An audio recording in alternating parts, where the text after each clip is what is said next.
Here is another one of these stair building tips that might not seem like it's the #1 best tip in the whole world, but it is something that could save you a lot of frustration as a do-it-yourselfer or even a professional home builder. And the situation I see all the time, whether I'm working on a project or driving by one, is that they will build the floor first and then install the stairway. And I'm here to tell you that you need to build the stairs first to locate the stair headout, and then build the floor if possible. If not, then it wouldn't be a bad idea to pre-cut your stair stringers to verify the measurements for your headout before you build the floor. So let's go ahead and take a look at what the stairway should look like. And you might be working on a project that has a set of plans. And the plans usually show the upper floor line and the location of the stair steps. However, most stair builders, including myself, rarely build them to those exact specifications. And a good example of that would be if we come down here. You'll notice that the front step right here does not line up with the edge of the stairs. However, this side here will line up. We'll take a look at that here after we look at the headout and the floor sheathing to provide you with an idea of where the last step will be located on the upper floor.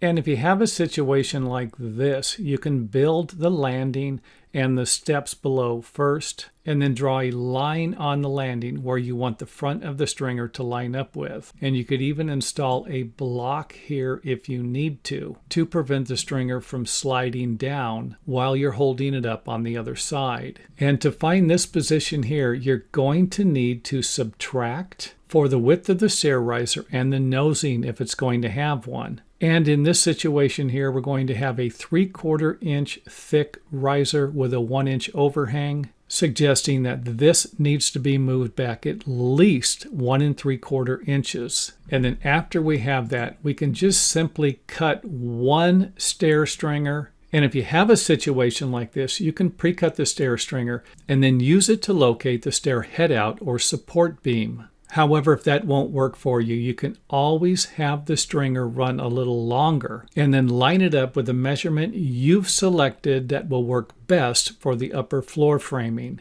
Because sometimes if you have a situation like this and it doesn't line up, you can recut the stair stringer, lay it out with smaller or larger steps, as long as they meet your local building codes. Again, providing us with a good reason why we only want to lay out one stair stringer. And like I already said, I can't tell you how many jobs I come to where the stair stringer is off an inch or more because somebody built the floor first or didn't know how to locate the stair headout. So if you're not really good with math, your stair stringer measurements might be off a little bit, or you're just looking for the easiest way to locate the support beam or stair headout in the floor framing, then this just might be your best option.